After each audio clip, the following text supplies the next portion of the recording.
விஜய் ஒரு 300 கோடி ரூபா லஞ்சம் வாங்குறாரு, ஆதாரபூர்வமாக வெளியே வந்தாலும் அவங்க ஏற்றுக்க மாட்டாங்க. கடந்த 5 வருஷ ஆட்சியில் நீங்கள் அரசு அதிகாரிகள்லாம் எதை பற்றியும் கவலைப்படுது. நீங்கள் எதாவது புகார் பண்ணால் கொடுத்துக்க போ.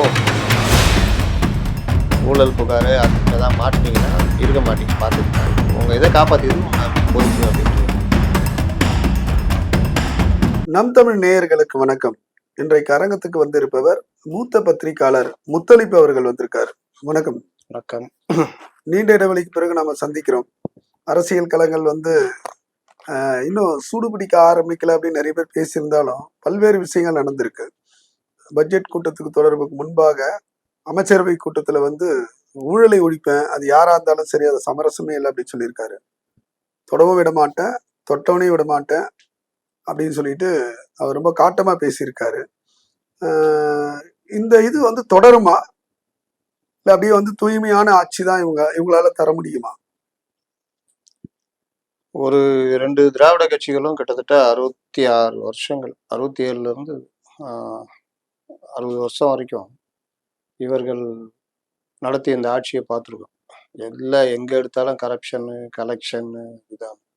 மக்கள் நல திட்டங்கள் கூட பணம் இல்லாமல் கமிஷன் இல்லாமல் நகராது. அதுலேயும் இந்த கடந்த 5 வருஷ ஆட்சியில் நீங்கள் அரசு அதிகாரிகள்லாம் எதை பற்றியும் கவலைப்படல. நீங்கள் எதாவது புகார் பண்ணால் கொடுத்துக்க போ, என்ன பண்ணுற பண்ணிக்க போ அப்படின்னு. பகிரங்கமாக டாஸ்மார்க்கில் பாட்டிலுக்கு 10 ரூபா. இப்போவும் இந்த ஆட்சி வந்த பிறகு இவ்வளோ நடவடிக்கை எடுத்த பிறகும் அப்படிதான். கூலிங் பீரில் அதனால தான் 10 ரூபா எக்ஸ்ட்ரா, இந்த மாதிரிலாம். அது கேட்குறான், என்னடா பண்ணுவேன், அவனால் பண்ண முடிஞ்ச பண்ணிக்க. அந்த அளவுக்கு சம்பளத்தில் 25% ஏற்றி கொடுத்தோம் பண்ணுறாங்கன்னா இந்த சிஸ்டம் எந்த அளவுக்கு சீர்கெட்டு போய் கிடக்குது பார்த்துக்கோங்க. அப்போ இன்னைக்கு இந்த கவர்மெண்ட் வந்துட்டு ஏதாவது பண்ணணும் அப்படின்னு நினைக்கிறாங்க. எல்லாருமே புதுசாக வந்தவங்க. இவர்களுக்கு என்ன பிரச்சனைனா, பணம் போட்டு பணம் எடுக்கிறது தான் அரசியல். இவர்கள் பணம் போடலை, பெரும்பாலானோர் போடலை, எங்கேயாவது ஒரு 10% பண்ணியிருப்பாங்க. அப்போ இவர்கள் எல்லோருமே பணத்தை சம்பாதிக்கணும்னு அவசியம் கிடையாது. இந்த ஓட்டு எல்லாமே விஜய்க்காக பண்ணுறது தான். இவர்கள் யாருமே அடையாளம் காணப்பட்டவர்கள் அல்ல, பெரிய அளவுக்கு இது கிடையாது. எல்லாம் விஜய் பார்த்து கொடுக்கறது தான். அப்போ இந்த இதில் ஒழுங்காக இருக்கிறோம் அப்படின்னு விஜய் முடிவெடுத்து போகும்பொழுது இவர்களும் ஒத்துழைச்சாங்கன்னா ஓகே. இந்த ஒத்துழைப்பு அமைச்சர்கள் மட்டத்தில் இருக்கா அப்படின்னா, இப்போ கொஞ்சம் அமைச்சர்கள், அமைச்சர் பிள்ளைகள் இந்த மாதிரி கொஞ்சம் கொஞ்சம் அங்கங்கே லைட்டாக தலை தூக்க ஆரம்பிக்குது. அது ஒரு பக்கம். இன்னொரு பக்கம் கீழே இந்த சிஸ்டம் சொன்னா, அந்த சிஸ்டம் மாறிடுச்சா அப்படின்னா பெரிய கஷ்டம். அவ்வளோ சீக்கிரம் மாற மாட்டாங்க. அவ்வளோ ரணகாலத்துலேயும் நீங்கள் பார்த்தீங்கன்னா 100 கோடி ரூபா நிலத்தை அழகாக செட் பண்ணி 2 கோடி ரூபாய்க்கு போர்ஜரி பண்ணி மாற்றிருக்காங்க. அதில் 2 பேர் மேலே நடவடிக்கை எடுத்திருக்காங்க.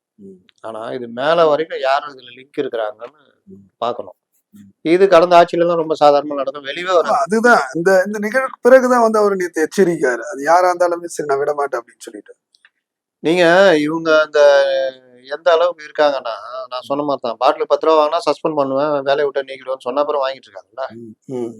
அதெல்லாம் முடியாது, அதெல்லாம் மாறாது, பார்த்துக்கலாம், வந்தா பார்த்துக்கலாம். நேற்று ஒரு சார்பு ஆய்வாளர் பணம் வாங்கியிருக்காரு, போய் வேணா வாங்க மாட்டிருக்காரு. ரெஜிஸ்ட்ரேஷன் இதில் ஒரு பட்டா மாற்றி கொடுக்குது, வீட்டுக்கே போய் 10,000 ரூபா வாங்கி பிடிச்சி கொடுத்துருக்காங்க. இந்த மாதிரி ரெகுலராக நடக்கிறதுன்றது நடந்துகிட்டு இருக்குது, மாற்றுறதுன்றது மாற்றுறாங்க. அப்போ இது தொடர்கதை ஆச்சுன்னா அந்த லஞ்சம் கொஞ்சம் ஒழியும். எங்க ஒழியும்னா பொதுமக்கள்கிட்ட காசு வாங்குற இதெல்லாம் இருக்குல்ல, அங்கெல்லாம் பிடிச்சி கொடுக்க ஆரம்பிச்சாங்கன்னா பயம் வரும். பெரிய அளவுல லஞ்சம் அப்படின்னு முதலிடம்னு வச்சுக்கிட்டீங்கன்னா வருவாய்த்துறை, ஆர்டிஓ, காவல் நிலையங்கள், அரசு அலுவலகம், முக்கியமான பத்திரப்பதிவு, இங்கெல்லாம் எனக்கு என்னன்னு இருக்கும், வேலை ஆகணும்னு ஜனங்களும் பொறுத்துட்டு போய் கொடுத்துட்டு போவாங்க. இப்போ அதெல்லாம் குறைஞ்சி போயிருக்குன்றாங்க. என்ன குறைச்சாலும் அந்த அதிகாரிகள் ஒத்துழைக்கணும். ஒத்துழைக்கலைன்னா கடுமையான நடவடிக்கை எடுக்கிற வேலையை அரசு பண்ணணும். இது ஒரு கூட்டு முயற்சி. இதில் இவங்க என்னென்னா செய்யலாம், நம்ம வாட்டில் நம்ம வேலையை பார்க்கலாம்னு நினச்சா அது நடக்காது. அப்போது இந்த உறுதி ஒவ்வொரு காலகட்டத்திலையும் அப்படியே மாறாமல் தொடர்ந்துது. அமைச்சர்கள் மற்றவர்களும் கரெக்டாக போகிறாங்கன்னா கீழ்மட்டத்தில் தைரியமான நடவடிக்கை எடுப்பாங்க. ஒரு 6 மாதம் கண்டுக்காமல் இருப்போம், அவரும் கொஞ்சம் ஸ்பீடாக இருப்பார், 6 மாதம் பொறுத்து பண்ணிக்கலாம் அப்படின்னாங்கன்னா 10ஓட 11 அத்தோட இது ஒன்று ஆயிடும். அதோடைய தொடர்ச்சி தான் தொடர்ந்து இந்த டெண்டர்லாம் ரத்து செய்யக்கூடிய சூழல் இருக்கு. அதுதானே டெண்டர் ரத்து செய்யப்படுறது. சென்ற ஆட்சி காலத்துல கொண்டு வரப்பட்ட டெண்டர் அத்தனையுமே ரத்து செய்யறாங்க அப்படின்னு சொல்லிட்டு ஒரு குற்றச்சாட்டு இருக்கு. ஆமா, குற்றச்சாட்டு யார் வைக்கிறான்னு பார்க்கணும்ல. ஈசிஆர் ரோடு இது ம். கேன்சல் பண்ணா 1 கிலோமீட்டருக்கு 10 கோடி ரூபாய் எக்ஸ்ட்ரா வச்சிருக்காங்க. அப்ப 20 கிலோமீட்டர்னா 200 கோடி. ம். அந்த 200 கோடி இதை வந்து இந்த மாதிரி கூடுதலா வச்சு பண்ணா, ம். கமிஷன் வேற வாங்குறது அதெல்லாம் பண்ணா இந்த வேலை ஒழுங்கா நடக்காது, நிப்பாட்டி வச்சிருக்காங்க. ம். மறு டெண்டர் போடும்போது இந்த இது இல்லாம டெண்டர்தாரர்களுக்கு ம். அனுகூலமான இது போட்டா அவங்க வாட்டில் வேலையை பார்க்க போறாங்க. ம். இந்த மாதிரி பல இடங்கள்ல கார்பரேஷன், நகராட்சி, இன்னைக்கு நகராட்சியில ஒரு 6 நகராட்சி திருவள்ளூர் உட்பட டெண்டர் எனக்கு என்னன்னு போட்டு வச்சதை ரத்து பண்ணி விட்டாங்க. ம். ரத்து பண்ணி விட்டு புது டெண்டர் போட போறாங்க. ம். அதுல இவங்களுக்கு கஷ்டம் இருக்காதுல்ல, டெண்டர்தாரர்களுக்கு பிரச்சனை வராதுல்ல. ம். ஆமா. அவன் வந்து கமிஷன் கொடுத்து வாங்கி வேலையை செய்யறத கமிஷன் கொடுக்காம இது பண்ணானா அவனுக்கு நல்லது. ம். அப்ப அந்த மாதிரி ஒரு நல்ல இதை நோக்கி நகருதுன்னா உண்மையிலேயே வரவேற்கணும். ம். இதுல என்ன சொல்றாங்க, அதிகாரி யார் காசு வாங்காம இருப்பான், இது இப்படியே இருந்தா எப்படி, இது எவ்வளவு நாளைக்கு, இதெல்லாம் விளங்காது. ம். பாருங்க எங்கேயுமே வேலை நடக்கல, அது வேலையே நடக்காம கூட போட்டு ஒரு 6 மாசம். ஆனா ஸ்டார்ட் பண்றது கரெக்டா ஸ்டார்ட் பண்ணா நல்லதுதான். கண்டிப்பா. அதனால அது சொல்றவங்க சொல்லிட்டு தான் இருப்பாங்க. ஒரு சைடு வந்து ஊழலற்ற ஆட்சி, அடுத்த சைடு பாத்தீங்கன்னா வந்து குதிரை வரும் சொல்லிட்டு ஒரு குற்றச்சாட்டு. ஆகஸ்ட் 15க்குள்ள அதிமுகல இருக்கக்கூடிய முக்கியமான வந்து ஒரு 10 சட்டமன்ற உறுப்பினர்கள் தாவேகாவுக்கு வந்து வரப்போறாங்க. அதுக்கான வேலை நடந்துட்டு இருக்கு அப்படின்னு சொல்லிட்டு எல்லா இந்த அவரோட இருக்கக்கூடிய கூட்டணி கட்சி தலைவர்களே இதுக்கு எதிர்ப்பு தெரிவிச்சிருக்காங்க. இந்த அரசு எங்க பேரை கெடுத்துக்கணும்னா இந்த மாதிரி ஆட்களை சேர்க்கறது தான், குதிரை பேரம். ம். அதுல எல்லாரும் சேர்ந்து இந்த வேலையை பண்றாங்களான்னு பார்த்தா நான் விசாரித்த வரையிலும் இல்லை. ம். அப்போ 2ஆ பிரிஞ்சுக்கிடுது. ம். அதுல ஒரு டீம் உடைய ஹெட்டு ம். கட்சியை தான் கையில எடுக்கணும்னு சொல்லிட்டு இந்த வேலையெல்லாம் பண்றாப்புல. ம். இதை விஜய் ஏதோ தெரிந்தோ தெரியாமலோ அனுமதிக்கிறார். ம். அதுக்கு என்ன காரணம், நம்ம ம். கையில ஆட்கள் அதிகமா இருந்தாங்கன்னா ம். அந்த எம்எல்ஏல ராஜினாமா பண்ணி நிக்க வச்சு ஜெயிச்சிட்டோம்னா நமக்கு மெஜாரிட்டி கிடைச்சிரும் அப்படின்னு. ம். அது ஓகே. அதுக்காக ஊழல்வாதிகள்ல இருந்து இந்த செட்டப்புக்கு பழகி போன எல்லாத்தையும் உள்ள விடுறீங்களா? ம். நல்ல பால்ல எலுமிச்சை சாறை புழிஞ்சு விடுற மாதிரினா பால் தெரிஞ்சு போயிடுங்க. ம். அப்ப அந்த வேலையை எப்படி நீங்க செய்றீங்க? திரும்ப திரும்ப இதை வந்து உங்களுக்கு நியாயம் பேசுறவங்க கூட இதை ஆதரிக்க மாட்டாங்க. இது ஒரு வகையான குதிரை பேரம் தானே. ஆமா. அவங்களுக்கு வந்து உத்தரவாதம் என்னன்னா, உங்களுக்கு அதே இடத்துல வந்து சட்டமன்றத்துல தேர்வு, அதே உங்களுக்கு அமைச்சர் நீங்க பதவின்னா திமுகலயே ம். அதிமுக இருந்து போன 2 பெரிய தலைங்க ம். தலை கட்டுங்க ம். தாவேகா வருது பேசிட்டு இருக்கு. ம். அதுங்க 2க்குமே உடம்பு சரியில்லை. ம். அதுக்கு பதிலா என் பிள்ளைங்களுக்கு கொடுத்துரு ம். அதே தொகுதியை. ம். இப்படிலாம் போகுது. ம். அதனால இங்க வர்றது அதிமுக இருந்து மட்டும் இல்ல, திமுக இருந்து ஆட்கள். அவங்கலாம் யாரு? ம். அதுல ஒருத்தர் கிட்டத்தட்ட ஒரு 29 கோடி ரூபா ஊழல் இடி நடவடிக்கையில் இருக்காரு. ம். இந்த வாஷிங் மிஷின்ல அப்ப கனிமொழி பேசினாங்கல்ல, அதுக்கு முன்னாடி அவங்க வாஷிங் மிஷின்ல போட்டு எடுத்தவர் தான் அவர். அதிமுக இருந்து இப்ப லேட்டஸ்டா அது ஆமா, ஆமா. போன தேர்தல் அவரை அப்போ. வந்து சேர்த்துக்கிட்டாங்க. அது ம். சேர்த்த உடனே அந்த வழக்கை ரத்து பண்ணிட்டாங்க. ம். இப்ப அவர் வந்து அவர் மேல நடவடிக்கை எடுக்கணும், அந்த வழக்கு மேல உயிர் கொடுக்கணும் அப்படி இந்த ம். கவர்மெண்ட் பண்ணணும். ம். ஆனா இப்ப அவர் வந்து இங்க வந்து இந்த வாஷிங் மிஷின்ல மறுபடியும் போட்டு சுத்தம் பண்ணி எடுத்துட்டாங்கன்னா அந்த வழக்குக்கு மொத்தமா மூடு விழா நடத்திடுவாங்க. ம்.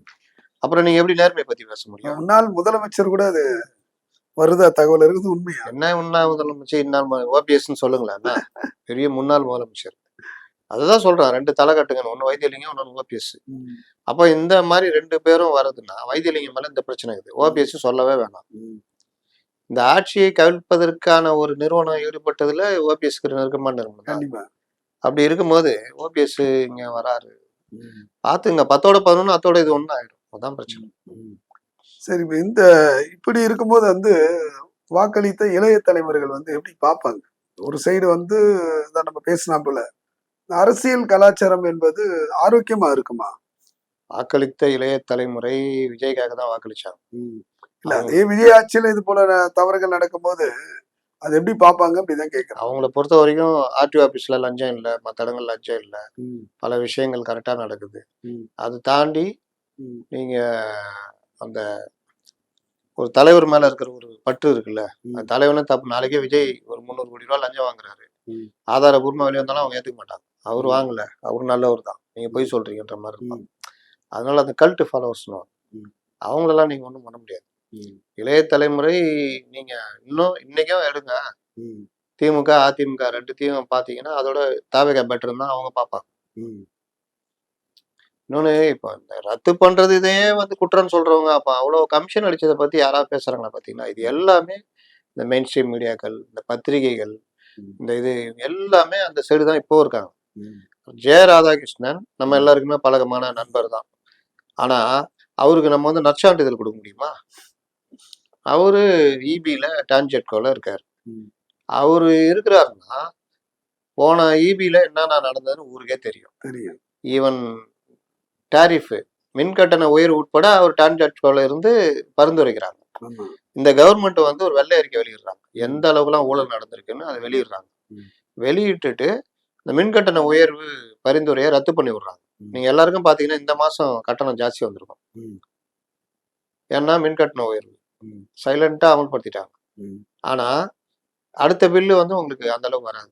ம். இவங்க அதை நிறுத்திட்டாங்க. ம். அப்போ இந்த மாதிரி பண்ற கவர்மெண்ட் இந்த மாதிரி பண்றதுல ஒரு இவ்வளோ முறைகேடுகள் அந்த இபி டிபார்ட்மெண்ட் இருக்குன்னா அந்த டான்ஜெட்கோவுடைய தலைவரா சேர்மனா இருக்கிறாங்க ம். வச்சுக்கிட்டு நீங்க எப்படி சரி பண்ணுவீங்க? தார்மீக ரீதியா அது தப்பு இல்லை அப்படின்னு நம்மலாம் சொல்றோம். அதே மாதிரி சுப்ரியா சாகுன்னு ஒரு அம்மா இருக்காங்க. அவரே IAS. மாத்திட்டாங்க மாத்திட்டாங்க அவரை. வரேன் ம். சுப்ரியா சாகுன்னு ஒரு ஐஏஎஸ் இருக்காங்க. ம். அவங்க எந்த ஆட்சி வந்தாலும் அவங்க ஃபாரஸ்ட் டிபார்ட்மெண்ட்டுக்கு தான் அவங்க ஆமா. ஐஏஎஸ்ஸாக இருப்பாங்க. அங்கேருந்து ஃபோட்டோ பிடிச்சி போட்டுன்னு இது பண்ண ஒரு ஐஏஎஸ் வேலை இதுவா? அதுக்கு தேவைன்னா வனத்துறை இது படிச்சுட்டு ஐஎஃப்எஸ் படிச்சுட்டு போக வேண்டியதுதானே. ம். எந்த கவர்மெண்ட் வந்தாலும் அவங்க அதில் இருப்பாங்க. இந்த கவர்மெண்ட்லயும் அதே மாதிரி நடந்தது. ம். நடந்த உடனே இப்போ நாங்கெல்லாம் பேசணும். ம். ஏன்னா அந்த அம்மாவுக்கு பட்டா போட்டு கொடுத்துருது. அவங்க ஐஏஎஸ் தானே, ம். ஏதாவது டிபார்ட்மெண்ட் மாற்றி போடணும். அதுன்னா அவங்க ஃபாரஸ்ட்லேயே இருப்பாங்க. ம். அப்படின்னோடனே நேற்று வந்து முந்தானாள் ஆமா பல பேர் மாத்தினதுல இவங்க 2 பேரையும் மாத்திட்டாங்க. மாத்திட்டாங்க. மாத்தின உடனே பத்திரிகையாளர் ஒருத்தர் ராதாகிருஷ்ணன் சொல்லிட்டு, அவர் பேரும் ராதாகிருஷ்ணன் ஆர்கேன்னு ம். அவங்களாம் திமுகல அப்படி ஒரு ஆதரவாளர். திமுக டிபேட்ல எல்லாம் அப்படியே மூச்சு பிடிச்சி பேசுவாங்க. அவருடைய ட்விட்டர்லயே ஸ்டாலினை பார்த்து பேசுனது, அவர்கிட்ட கை குலுக்குனது தான் பின் பண்ணி வச்சிருக்காரு. ம். அவரு ஒரு ட்வீட் பண்றாரு. என்ன பண்றாரு? ஆக்டர் விஜய், ம். அதாவது ட்விட்டர்ல அவர் ஆக்டர் விஜயன்றது தனி ட்விட்டர் ஹேண்ட் வச்சிருக்காரு. ம். டிவிக்கே விஜய் ஹெட் குவார்டர்ஸ்னு அதுதான் அவருடைய அரசியல் ஆமா ட்விட்டர் ஹேண்டு. ஆமா அது இல்லாம இப்ப சிஎம் அவர், அதனால சிஎம் ஆஃப் தமிழ்நாடு தான் அவருடைய ஆமா. இது. நீங்க டேக் பண்ணணும்னா சிஎம் ஆஃப் தமிழ்நாடு தான் பண்ணணும். ம். ஏன்னா 2 ஐஏஎஸ் டிரான்ஸ்ஃபர் சம்பந்தமா இவரு சிஎம்க்கு பண்றாரு. டேக் பண்ணணும்னா சிஎம் ஓ தமிழ்நாடு நீங்க இந்த இது தப்பா பண்ணிருக்கீங்கன்னு ஆமா. சொல்லணும். ஆனா இவர் எப்படி போற வன்மத்தை பாருங்க. ஆக்டர் விஜய் இன்னும் உங்களால ஜீர்ணிக்க முடியும். தீர்ணிக்க முடியும். இப்ப இங்க என்ன பிரச்சனைனா, நம்ம வீட்டுல வேலைக்காரனா இருந்தவன் இன்னைக்கு நமக்கு எதிர்க்கே கடை போட்டு உக்காந்துட்டானே. அந்த ஒரு இது கார்ல வரான் இறங்குறான் அப்படின்னு நம்ம எப்படி அவனை எதிர்த்து பாக்குறது? ஏய் ம். அவன் என்ன இருந்தாலும் என் வீட்டுல வேலை செஞ்சோண்டா அப்படின்ற ஒரு திமிர்த்தனம் இருக்கு தெரியுமா? ஆமா. அந்த மாதிரி மனநிலையில இவங்க எல்லாருமே இருக்காங்க. நிலப்பிரபுத்துவ மனப்பான்மைன்னு வாங்க இது. ம். காலனித்துவ மனப்பான்மை. இந்த மனப்பான்மையில இருக்கிற இவங்க எல்லாம் ம். இவர் ஆங்கில பத்திரிகையிலயும் அவர் இதுவான் இவர் நினைக்கிறதா தமிழ்நாடு நினைக்கணும்.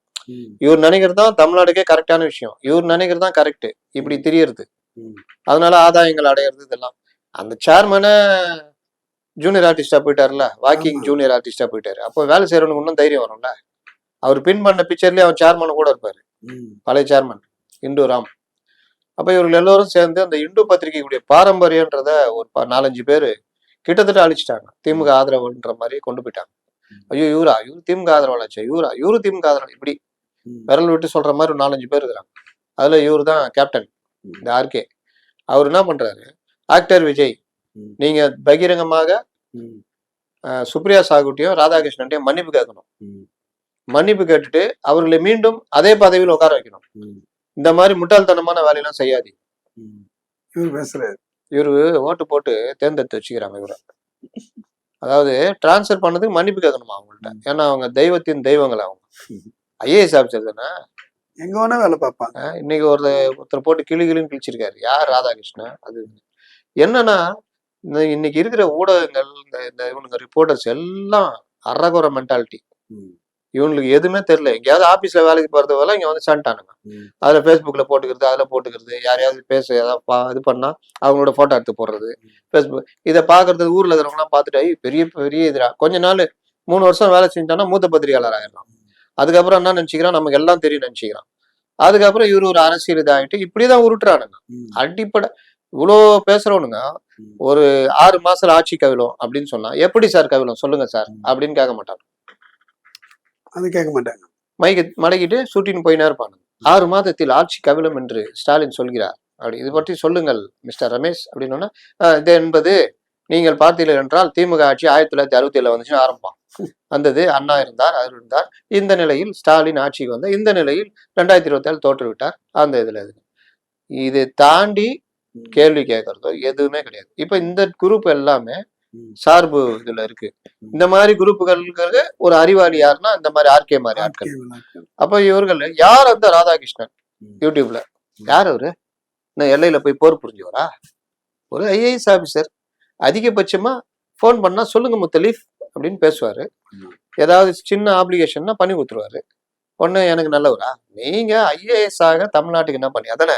ஆனா நான் எப்படி பாப்பேன்னா, அவர் என் பேர் சொல்லி கூடுவார் தெரியுமா? போன் பண்ணா சொல்லுங்க முத்தலீஃப்னுவாரு. சொல்லுங்க சகாராஜ் என்ன பண்ணணும்னுவாரு. சார் ஒரு டீச்சர் ஒரு டிரான்ஸ்ஃபர் சார், நான் நீங்க டீட்டெயில் அனுப்புங்க நான் பண்றேன் அப்படின்ட்டு பண்ணி கொடுத்துருவாரு. இதை வச்சு ஆஃபீஸ் போனா உட்கார வச்சு பேசுவாரு.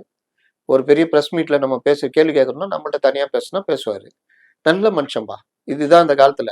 நீங்க பேசிட்டா அவர் நல்ல அதிகாரி. பேசாம முறுக்கிட்டு போயிட்டு வேலையை செய்யறான்னா அவன் நல்ல அதிகாரி கிடையாது. இது இந்த கமிஷன் ஆபீஸ்ல போனீங்கன்னா டேபிள்ல உள்ள கூப்பிட்டு வச்சு பப்ஸும் இந்த கிரீன் டீயும் கொடுத்தா நல்ல ஆபீசர். உட்கார வச்சு பேசுறாருப்பா, சூப்பர் ஆபீசர்ப்பா அப்படின்னு. இது எல்லாமே உங்களுக்கு விளைக்கிற வலைன்னு தெரியாது. பத்திரிகையாளரா இருக்கணும். யார்கிட்ட பழகினாலும் நீங்க உங்க ஸ்டாண்ட் என்னவோ அது கரெக்டா இருக்கு. இதுல ஒண்ணு இந்த ரகம், இன்னொரு ரகம் இந்த ஆர்கே மாதிரி. எது இவங்க ஆணையிடுறது, திமுக ஆதரவு இந்த மாதிரி. அதனால அது பல வகைகள் இருக்குல்ல, சொம்பு அண்டா அந்த மாதிரி. அதனால இவர்கள் இந்த மாதிரி சிஸ்டம் இருக்கிற வரைக்கும் நீங்க இவர்கள் என்ன பண்ணாலும் மோசம் மோசம் மோசம் மோசம் சொல்லிட்டு இருப்பாங்க. 100 கோடி ரூபாய் நிலத்தை 2 கோடி ரூபாய் பத்திரப்பதிவு பண்ணிட்டாங்க. அந்த அமைச்சர் லோகேஷ் ஒத்துக்கிறாரு, ஆமா தப்பு நடந்திருக்குன்றாரு. கவர்மெண்ட் உடனடியா சிபிசிஐடி விசாரணை போடுது. விசாரணை ஆரம்பிச்சுட்டாங்க. 2 அதிகாரி சஸ்பெண்ட். இதுல யார் வரைக்கும் இருக்காங்கன்னா எல்லாரும் கைது பண்ணப்படுவாங்க, இல்ல நடவடிக்கை வரும்ன்றாங்க. அப்புறம் என்ன? போன ஆட்சியில அந்த மாதிரி ஒண்ணு சொல்லிட்டு நீ சொன்னவன் தான் மாட்டிக்குவான். காலைல 4 மணி வந்து போடுவாங்க, என்ன அமைச்சர் மீது அவதூறு பொழிந்தார் அப்படின்னு. சரி, இப்ப தொடர்ந்து அமைச்சர்கள் மீது குற்றச்சாட்டு எழும்புது. கிட்டத்தட்ட 5 நபர்களை மாற்றப்போவதா பேச்சு அடிப்படுது. அது எப்படி சாத்தியமாகுமா, இல்ல ஜெயலலிதா போல சாட்டி எடுப்பாரா? 5 அமைச்சர் மாத்த போறாங்கன்னு ஒரு பத்திரிகையில உட்காந்து எழுதிட்டு இருக்காங்க. அதெல்லாம் தூக்கிட்டு சுத்தின்னு இருக்கிறாங்க. இன்னொன்னு அதான் சொன்னேன், அந்த வறட்சி எவனாவது எழுதுவான், அதை தூக்கின்னு அதை கொண்டு போய் கேள்வியா கட்டினிருப்பான். அதையே சுத்தி சுத்தி செய்தியா போடுவான். அது அப்படி கிடையாது. அவர் ஏற்கனவே ரீஷஃபிள், எல்லா அரசும் ஒரு ரீஷஃபிள் எல்லாம் பண்ணுவாங்கல்ல 6 மாசம் ஒரு தடவை. அப்போ அவரு நேற்று சொல்லியிருக்காரு, ஊழல் புகாரு அது இதுன்னு ஏதாவது மாட்டினீங்கன்னா இருக்க மாட்டீங்க, பாத்துக்கங்க, நான் பாத்துக்கிட்டு இருக்க மாட்டேன், உங்க இதை காப்பாத்தியது உங்களுடைய பொறுப்பு அப்படின்ட்டு இருக்கிறாங்க. இது இல்லாம ஒரு 4-5 அமைச்சர்களை கண்காணிக்க சொல்லியிருக்காங்க. அதுல 2 பேர் காங்கிரஸ் அமைச்சர், 2 காங்கிரஸ் அமைச்சர். ஏன்னா அவங்களால பதவி இல்லாம இருக்க முடியாது, பதவி வந்தோடனே துஷ்பிரயோகம் பண்ணாம இருக்க முடியாது. அதனால 2 பேர் மேலயும் அவருக்கு அதிருப்தி இருக்கு. 2 அமைச்சர்கள் மீது காங்கிரஸ். அது இல்லாம 4 அமைச்சர் 4-5 அமைச்சர்கள்ல இவங்க இதுல இருக்கு ஓவர். இது ஒரு 4-5 அமைச்சர்கள் எங்க இருக்காங்கன்னு தெரியல, துறையில இருக்காங்களே தெரியாது. உங்களுக்கு போட்டோ காமிச்சா அவங்களுக்கே தெரியாது, எனக்கே தெரியாது, அப்படிலாம் இருக்கிறாங்க. சரி, இப்படி தொடர்ந்து இது ஒரு பக்கம் இருக்கும்போது திமுக அந்த சைட்ல இருக்கக்கூடிய தலைமை ரொம்ப சைலண்டா இருக்கு. அது ஏதாவது டெய்லி ஒப்பாரி வச்சுக்கிறாங்க, சைலண்ட் ஆகுது. இல்ல ஒரு உதயநிதி ஸ்டாலின் போன அவங்களுக்கு போர் அடிச்சு போச்சு. சுற்றுலா அவங்கள்ட்ட 10,000 ரூபாய் கையிருப்பு இருந்தது, அதை எடுத்துட்டு அவர் லண்டன் போயிட்டாரு. இவர்கிட்ட ஒரு 5,000 ரூபாய் கையிருப்பு வந்திருக்கும், இவர் எடுத்துட்டு இவர் துபாய் போயிட்டாரு. வேற என்ன பண்ணணும்? அவங்கள உளவு பாக்குறதா தகவல் இருக்கு. யார் உளவு பாக்குறாங்க? இங்க இருக்கக்கூடிய அரசு உளவு பாக்குது. அவங்களையா? அரசு எல்லாரும் தான் உளவு பார்க்கும், உங்களையும் பார்க்கும், என்னையும் பார்க்கும், எல்லாரும் தான் பார்க்கும். அதான் அரசுடைய வேலை. உளவு பார்க்கலன்னா தான் தப்பு. யார் இதை சொன்னது? இவங்கள உணவு பாக்குறாங்க. அதாவது கவர்மெண்ட் நடத்தணும்னா அந்த கண்டதே பண்ணணும். கவர்மெண்ட்டுக்கு 8-16 பக்கமும் கண்ணு இருக்கணும், அப்பதான் கவர்மெண்ட் நடத்த முடியும். இதோ இவ்வளவு உழவு பார்க்கும் போது எம்எல்ஏக்களை பேரம் பேசி அது ஒரு தனியார் தொலைக்காட்சியுடைய ஆங்கர் வரைக்கும் நிக்குது விசாரணை. அதுதான் நான் அது கேட்கலாம் இருந்தேன். அந்த ஆங்கர் விஷயம் தனிப்பட்ட முறையால விசாரணை இருந்தாலும் தொடர்ச்சியா தாவேகா அரசை விமர்சனம் பண்ணக்கூடிய மேல எப்படி அதிமுக திமுக வன்மையோட பத்திரிகையாளர்களை அணுகினார்களோ அது ஒரு மாற்றமே இல்லாம இவங்களும் அதே அணுகுமுறையை தான் கையாளுறாங்க அப்படின்னு ஒரு குற்றச்சாட்டு இருக்கு. ஒரு அரசு வேற, அரசு அதிகாரிகள் அந்த சிஸ்டம் வேற. போலீஸ் பொறுத்த வரைக்கும் சிஸ்டம், நீங்க எங்க ஆட்சியில இதெல்லாம் இருக்கக்கூடாது அப்படின்னு சொன்னாலும் அவன் லாக்அப்ல போட்டு அடிப்பான், லாக்அப் டெத் வரும். இல்ல அதுதான் அது அடுத்ததான் வரிசையா கேட்கலான்னு. இது சிஸ்டம். இந்த சிஸ்டத்தை நீங்க கடுமையான நடவடிக்கை மூலியமா தான் மாத்த முடியும். கடுமையான நடவடிக்கை என்ன? ஒருத்தனை அடிச்சு கொண்டுட்டாங்க, போன கவர்மெண்டா இருந்தா அந்த இந்த சபரிவர்மன்றவரு ம், கூப்பிட்டு வச்சு விசாரிச்சோம். என்னப்பா பண்ணுதுன்னு கேட்டோம். பசிக்குதுன்னாப்ல. ம், என்ன பிடிக்கும்னு கேட்டோம். இட்லி சட்னி தான் நல்லா இருக்கும். உடனே தப்ப தப்புன்னு எங்க ரைட்டர் ஓடி போய் 2 இட்லி சட்னி வாங்கி கொடுத்தாப்புல.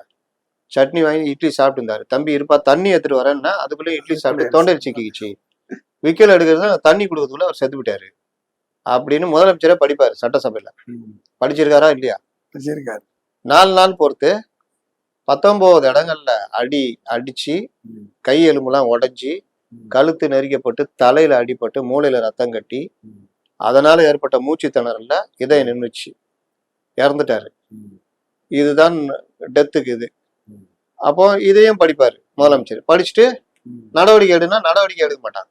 ம். போராட்டம் ஆர்ப்பாட்டம் அது இதுன்னு போய்கிட்டு இருக்கும். அஜித்குமார் கொலையில பார்த்தோம்ல, ஆமா, அவன் திருடன், அவன் பொய்யன் அப்படின்னாங்க. லாஸ்ட்ல பார்த்தா அவன் அப்பாவி. அப்பாவியான ஒருத்தன். 2 வாரம் பொறுத்து நடவடிக்கை இது பண்ணி அதுவும் கோர்ட்டே சிபிசிஐடிக்கு மாத்துது. ம், இந்த மாதிரி விஷயங்கள்ல ம், உடனடியாக நடவடிக்கை. ம்.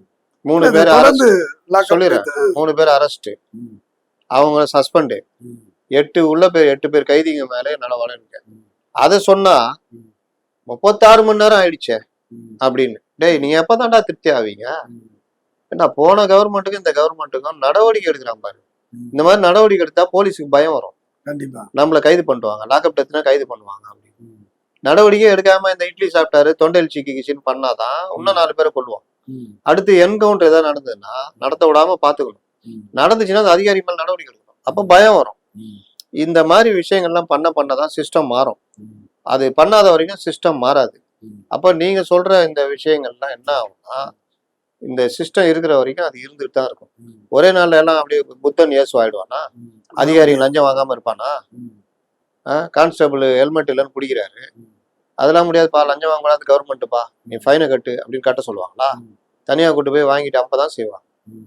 அது ஒரு பாட்டு நடக்கும், இது ஒரு பாட்டு நடக்கும். டிடி கேஸ் பிடிச்சிட்டு அப்படியே விட்டுருவாங்களா? இல்ல டிடி கேஸ் பிடிச்சி கடுமையான நடவடிக்கை. ஆமா. அப்போ இந்த சிஸ்டத்தை வந்து நீங்க அவ்வளவு சீக்கிரம் எல்லாம் மாத்திர முடியாது. அதுவும் 6 மாசம். ம், அவங்க எப்படி வெயிட் பண்ணுவாங்கன்னா, எல்லாம் இப்படிதான் வரும்போது இப்பதான் இருப்பானுங்க, ம். ஒரு 6 மாசம் வேறப்பா இருப்பாங்க, அதுக்கப்புறம் பார்ப்போம். அது வரைக்கும் கொஞ்சம் சும்மா அவங்களுடைய ஆளு அவங்க வேலையை அவங்க காட்டுவாங்க. என்ன இப்போ 100 ரூபா கேட்டோம், நம்ம இது பண்ணோம், ம். இப்ப கொடுக்கறத கொடுத்துட்டு போயேன் உன்ன நான் தான் இது சொன்னேன்னா ம், அப்படி வாங்கிக்குவாங்க. ம். முன்ன வந்து Demand முக்கியமான பண்ணுவாங்க. பேப்பர்ல கிளம்பு அப்படின்னுவாங்க, தைரியமா சொல்லுவாங்க. நான் ஏன் அது மாதிரிலாம் பண்றேன்? எங்கப்பா சொன்னா சொல்லிக்கப்போ, ம், நானே 10 லட்ச ரூபா கொடுத்துதான் டிரான்ஸ்ஃபர் வாங்கி வந்து உட்காந்துருக்கேன், ம். நீ அவன்கிட்ட போய் அதுல- சொல்ல முடியாது சொல்லு அப்படின்ற மாதிரி இருக்கும். ஆமா. இப்ப டிரான்ஸ்ஃபர் முதற்கொண்டு ஒவ்வொரு விஷயத்திலும் தடுக்கிற வேலை பண்றாங்க. ம், நீ டிரான்ஸ்ஃபருக்கு துட்டு கொடுத்துட்டு போனாதானே அங்க சம்பாதிக்க முடியும். நான் உனக்கு டிரான்ஸ்ஃபர் துட்டு கொடுக்கல, ம், நீ சம்பளம் இல்லைன்னு தானே பாட்டில் 10 ரூபா வாங்குறேன், இந்த உனக்கு 25% சம்பளம் உயர்வு. ம், இப்படி பண்ணி அதே மீறி பண்ணா நடவடிக்கை. ம். இது வந்து இன்னைக்கு நடக்குது. இது 6 மாசம் பொறுத்தோம், 1 வருஷம் பொறுத்தோம், 2 வருஷம் பொறுத்தோம். இது அப்படியே போச்சுன்னா ம், ஓரளவுக்கு இந்த சிஸ்டம் மாறும். அப்புறம் எல்லாம் சேர்ந்து என்ன பண்ணுவாங்க, ம், அரசு அதிகாரிகளும் குடும்பம்லாம் ம். நம்மளை சம்பாதிக்க விட மாட்டேறான்னு சொல்லிட்டு இந்த ஆட்சியை மாத்தணும்ட்டு எதாவது பண்ணுவாங்க. So, ஒரு சைடு வந்து வந்த புதுசுல என்னன்னா டாஸ்மாக் கடை 717 கடைகள் வந்து மூடப்படும் சொன்னாரு. இப்போ என்னன்னா அது வந்து இப்போ பார் லைசன்ஸ் எல்லாம் கேன்சல் பண்ணிட்டு ஏசி பார்னு சொல்லிட்டு எப்படி Resto மணமகிழ் bar. பண்றவா மணமகிழ் மன்றம் அப்படின்னு சொல்லிட்டு அந்த போர்வையில வராங்களே இது எப்படி? மணமகிழ் மன்றம்ன்றதே FL2 பார். ஆமா, அதே சிஸ்டம். FL2 பாரை போன கவர்மெண்ட்ல என்ன பண்ணானா, இஷ்டத்துக்கு திறந்துட்டு அதுல என்ன வேணா நீ பண்ணிக்கோ அப்படின்னு பாருக்கு எவ்வளோன்னு வாங்கிட்டு விட்டாங்க. அவன் என்ன பண்ணிட்டான், FL2 பாருடைய அடிப்படை மணமகிழ் மன்றம். தமிழ்ல சொல்லணும்னா மெம்பர் மட்டும் தான் வந்து குடிக்க முடியும். குடிப்பான், சீட்டாடுவான். ஒரு ஆபீஸ்ல இருக்காங்க ஒரு 20 பேர் மெம்பர் ஆயிடுவான். வீக்கெண்ட்ல போய் குடிச்சிட்டு ஜாலியா சீட்டாட்டு அப்படி யாருக்கும் தொந்தரவு இல்லாம நல்லா இருக்கும். டீசெண்டா வந்து போயிடுவாங்க. இவனுக்கு போன கவர்மெண்ட் என்ன பண்ணாங்கன்னா, FL2 பார் லைசன்ஸை வாங்கி யார் வேணா குடிக்கலாம். போறவன் வர தலை கொஞ்சம் தள்ளி வைக்காரு அப்படின்றது. ஏய் என்னடா நான் மெம்பரா அப்படி அப்படின்ட்டு அதே இதுதான். எது டாஸ்மாக் உடைய அந்த சைட்ல குடிச்சுட்டு இருப்பாங்களே அதே சிஸ்டத்தை FL2 பார்லயும் இருந்தது. இந்த கவர்மெண்ட் வந்து FL2 பார்ல ஃபுல்லா இது பண்ணிட்டு அந்த இதை டைட் பண்றாங்க. ஒன்லி மெம்பர்ஸ் மட்டும் தான் குடிக்கிற மாதிரி பண்ணணும் அப்படின்னு. பார் லைசன்ஸையும் வந்து ரினியூவலை வந்து நிறுத்தி வச்சுட்டு மூட சொன்னாங்க.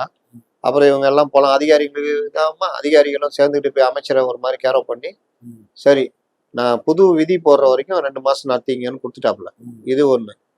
ரெஸ்டோ பார்ன்றது இப்ப ஸ்டார் ஹோட்டல்லாம் எப்படி இருக்குது, நீங்க போனீங்கன்னா உள்ளகைய ஆமா, சரக்கு எல்லாம் இருக்கும். எல்லாமே இருக்கும். அது அந்த பண்ணி மாதிரி ரோட்டு கொண்டு வர போறோம். ம். இப்ப கர்நாடகா, கேரளா, பாண்டிச்சேரி பாண்டிச்சேரிலாம் இருக்காப்புல. எல்லா இடத்துலயும் இருக்குது. அது முக்காவாசி அந்த பிரைவேட் போல தானே ஆயிடும். பிரைவேட்டோ இதுவோ பிரைவேட் தான். யார் ஆமா. கான்ட்ராக்ட் எடுப்பா? இப்ப நீங்க இருக்கீங்க, ம். நீங்க ஒரு ரெஸ்டோ பார் 4 ரெஸ்டோ பார் பண்ணுவீங்க. இப்ப ம். சமூகத்துல பெரிய மனுஷன்லாம் கேளுங்க, ம். 4 பப் வச்சிருப்பான், 3 FL2 பார் இல்ல, அது வச்சிருப்பான். வந்து அரசே நடத்தாது. எல்லாமே பிரைவேட் தான் கொடுக்குது. ஏங்க இப்ப FL2 பார் என்னங்க? பிரைவேட் தான். அப்புறம் என்ன புதுசா கேக்குறீங்க? ம். ரெஸ்டோ பார்ன்றது ம். அந்த வித்தியாசத்தை சொல்ல வர்றேன். ம். ஹோட்டல் மாதிரி இருக்கும். உங்க தெருவுலயே ஒரு ஹோட்டல் மாதிரி திறப்பான். ஆமா, அங்க தெருவுக்கு போய் தெரு. சாப்பிடலாம், எல்லாம் இது பண்ணலாம். ம். கூட சரக்கு எல்லாம் இருக்கும். ம். இது என்ன ஆகும்னா ஃபேமிலியா ம். ரெஸ்டோ பார் வர்ற கலாச்சாரத்தை ஊக்குவிக்கும். ஊக்குவிக்கும். குடிக்கிறதுன்றது ம். ஒரு கௌரவமான பிரச்சனையா மாத்துவாங்க. ம். ஒரு ஃபேமிலியா அங்க போய் உட்காந்து ம். ஜாலியா குடிச்சிட்டு, ம். இல்ல ஒரு பார்ட்டி பண்றாங்க, 3 ஃபேமிலி சேர்ந்து பார்ட்டி பண்றாங்க, ம். சரக்கும் சேர்ந்து இது பண்ணிட்டு போறது. ஆமா. இப்ப ஒரு நிறைய இடத்துல மேட்ச் அதான். நடக்குது. மும்பை எல்லாம் அதுதான். அதான் சொல்றேன். ஆமா. ஒரு மேட்ச் நடக்குது. ம். ஒரு டீமே செட் பண்ணி போய் மொத்தமா ஒரு 50-60 பேர் உக்காந்துக்கின்னு ம். அது இது பண்ணிட்டு பார்த்துட்டு குடிச்சிக்கின்னு ம். டிஃபன் சாப்பிட்டுக்கிட்டு வர்றதுன்னு. இது அதிகமா பரவுச்சுன்னா என்ன ஆகும்னா, ம். அது நீங்க முன்ன இப்போ டாஸ்மாக் கடையில போய் வாங்கிக்கின்னு இந்த நாத்த சந்துல போய் நின்று குடிக்கிறதுன்றது ரொம்ப பேர் யோசிப்பான். ம். எங்க போய் குடிக்கிறது அப்படி இப்படின்னு. ம். அப்ப வீக்கெண்ட்ல எங்கேயாவது ஹோட்டல்ல போய் ஏதாவது பார்ல கீர்ல போய் குடிச்சிட்டு வருவான். ம். இப்ப இந்த மாதிரி திறந்து விட்டா ம். அவன் நினைச்சா மச்சான் வாடா என்னடா எங்க ஏன் உட்காந்து பேசணும்னா, வாடா ரெஸ்டோ பார் இருக்குது அங்க போய் உட்காருவோம். போன இடத்துல என்ன பண்றது, 2 பீரு, ம். அப்புறம் மத்தியானமே சரக்கு, ம். நல்லா சாப்பிட்டு பேசிட்டு வருவாங்க. இது வந்து என்ன ஆகும்னா, ம். ஒரு ஈஸியா ஆக்கிடுவாங்க. இந்த நடைமுறை சாதாரண ஒரு ஈஸியா நடைமுறைன்னா இப்போ அப்படின்ற மாதிரி ஆயிடும். ம். காலேஜ் பசங்க 5 பேர் ம். எங்கேயாவது சினிமா கினிமா போயிருந்தவன் ரெஸ்டோ பார் போயிடுவோம். ஜாலியா போயிட்டு அங்க உட்காந்துன்னு குடிச்சிக்கின்னு சாப்பிட்டுக்கின்னு ம். அப்படி. இந்த பழக்கம் இப்போ ஏற்கனவே ம். போன கவர்மெண்ட்ல பப்புகள் அதிகமா திறக்கப்பட்டது. ம். அது எப்படி ஆயிடுச்சுன்னா, அந்த கிராமத்துல இருந்து முழுசும் இங்க வந்து வேலை செய்யுதுல பசங்க, ஆமா. அதுங்களுக்கு அந்த கிராமத்துல சாப்பாடு இல்லாம கஷ்டப்பட்டு படிச்சு இங்க ஐடி கம்பெனில 50,000 80,000 ஆமா. சம்பளம் வாங்கி கேபு கீப்புன்னு ஒரு மாதிரி இன் பண்ணிட்டு போறது வருதுன்னு பழகணும்னு அவன் அடுத்த கட்டமா அவன் எப்படி பார்ப்பான்னா, ம். இங்க நகரத்துல வளர்ந்ததுங்க கொஞ்சம் இருக்கும்ல, ஆமா. அதுங்க அவங்களோட பப்பு போறது, இந்த பொண்ணுங்க பார்க்கும்போது அவனுக்கு புதுசா இருக்கும். ஏன்னா ம். கிராமத்துல ஆமா. பழைய 1980 லவ் மாதிரி இருக்கும். டைம் ஆமா. என்னான்னு கேட்டாலே அந்த பொண்ணு நம்மள லவ் வந்து நினைச்சுக்குவோம். அப்போ அந்த பசங்க அந்த பெண்கள் அந்த இதெல்லாம் அதெல்லாம் பெருசா அவங்களுக்கு தெரியும். அப்போ இவர்கள் இந்த வீக்கெண்டுல பப்புக்கு போலாம் அப்படின்னு கூப்பிடுறப்போ இவங்கெல்லாம் ஜாலிக்கு வந்துடுவாங்க. ஜோடியா இருந்தா தான் ஃப்ரீ. அப்போ அங்கேயே வாசல்ல நிக்குங்க. அது கூட சேர்ந்துன்னு உள்ள போயிட்டு, அப்புறம் உள்ள போனோம்னா ஜாலிக்கு போறது தான் முதல்ல போவாங்க. அப்புறம் சரக்கு அடிக்கலாம், அப்புறம் மெத்து, மாத்திரை, அப்புறம் வருமானம் எல்லாம் அதுக்கு போயிடும். ம். ஊருக்கு எங்க பணம் அனுப்புறது? ஒண்ணுமே பண்ண முடியாது. இப்படி ஒரு கலாச்சாரத்தை உருவாகுறதுனால இன்னைக்கு பெரும்பாலான யங்ஸ்டர்ஸ் பப்ல கிடக்குறான். ம். போதைக்கு அடிமையா இருக்கான், வேலைக்கு போக முடியல, ம். பலருடைய வாழ்க்கையை தொலைச்சிட்டு நிக்கிறான். ம். இதைதான் இவர்கள் சொன்ன திராவிட மாடல் அரசு. இப்போ அதே இதுல இவர்கள் ரெஸ்டோ பார்னு கொண்டு வராங்க. ம். இது அதோட மோசம். ம். இது என்ன ஆகும்னா, எப்ப வேணாலும் நம்ம ஹோட்டல்ல போய் உட்காந்து சாப்பிடுற மாதிரி அது போல எக்ஸ்ட்ராவா சரக்கு பரிமாறும். தெரியவே தெரியாது. யாரு சரக்கு அடிக்க போறாங்க, யாரு சாப்பிடுறாங்க தெரியாது. தெரியாது. அதுல இன்னொன்னுன்னா அது ஒரு ஈஸியாக்கப்படும், எளிமையாக்கப்படும். எளிமையா இருக்கு. யார் வேணா இன்னொன்னு என்ன, சாப்பிடலாம். அது குடிக்கிறதுன்றது வந்து அது ஒரு சமூகத்துல அந்தஸ்துன்ற மாதிரி ஆக்கப்படும். ம். இருக்கிற கொஞ்ச நஞ்ச இதையும் கொண்டு போய் மாத்துற மாதிரி தமிழ்நாட்டுல வேடிக்கையா பார்த்தது வந்து வாடிக்கையா போயிடும். வாடிக்கையா போயிடும். ஏற்கனவே போய்கிட்டு இருக்குது. இது முழுசா முடிச்சிடும். அதனால ரெஸ்டோ பார்ன்றது மோசமான ஒரு கலாச்சாரம். ம். அதை ஏதோ யோசிக்கிறாங்கன்றாங்க. யோசிச்சா இவங்களும் அந்த போதையில்லா தமிழங்கெல்லாம் வெறும் பேச்சு தான். ம். சரி, செந்தில் பாலாஜி அவருடைய அடுத்த கட்ட மூவ் எப்படி இருக்குன்னு நீங்க பாக்குறீங்க? செந்தில் பாலாஜி வந்து சட்டத்துக்கு அப்பாற்பட்டவர். அவரை வந்து யாரும் கேள்வி கேட்க முடியாது அப்படின்னு அவர் நினைச்சிட்டு இருக்காரு. அவங்க வந்து இந்த இந்த குதிரை பேர இதுல வந்து ஆஹ், இவருக்கு மேல சம்மன் கொடுக்குறாங்க. ம். இந்த விவகாரத்துல இவங்க சம்மந்தப்பட்டிருக்காங்க. ம். செந்தில் பாலாஜி தம்பி அசோக் குமார் வந்து 4வது அக்யூஸ்ட். ம்.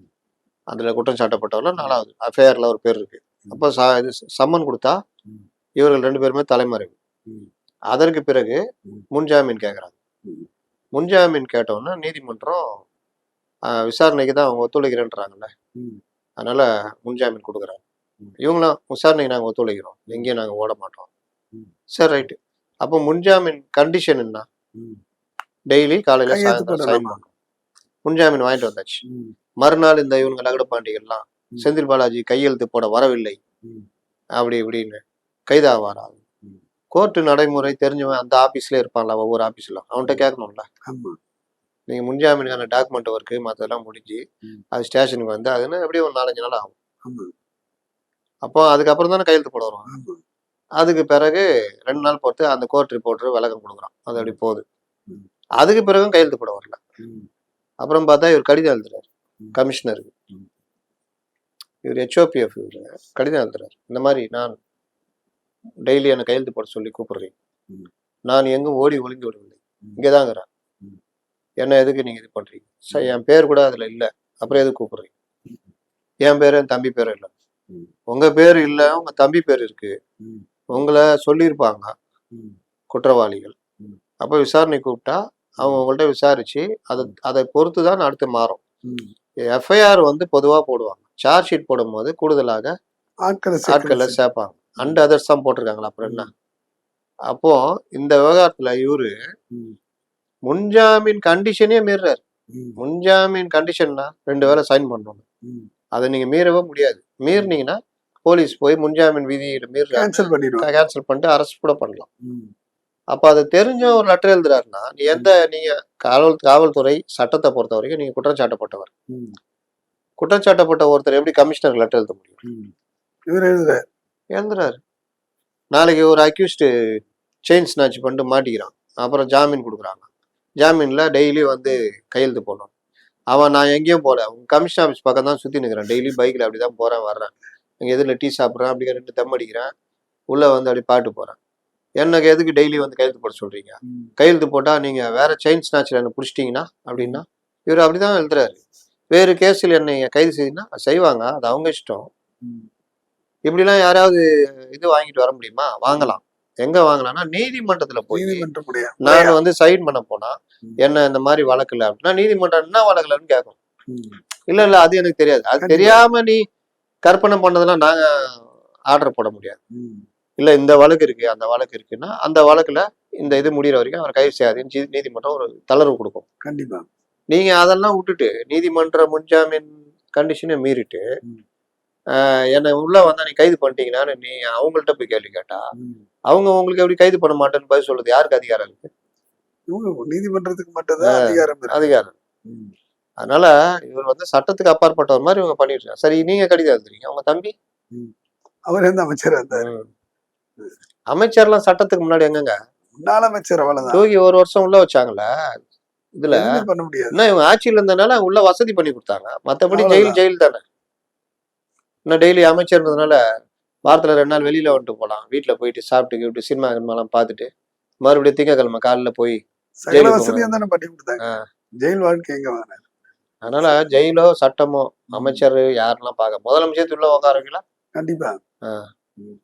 நம்ம கெஜ்ரிவால் தூக்கி உட்கார வச்சாங்கல்ல, ஆமா. சோரன் தூக்கி உட்கார வச்சாங்கல்ல. ஆமா. ம். நிச்சயமா பல்வேறு கருத்துக்கள், பல கருத்துக்கள் பரிமாற்றப்பட்டது. நன்றி.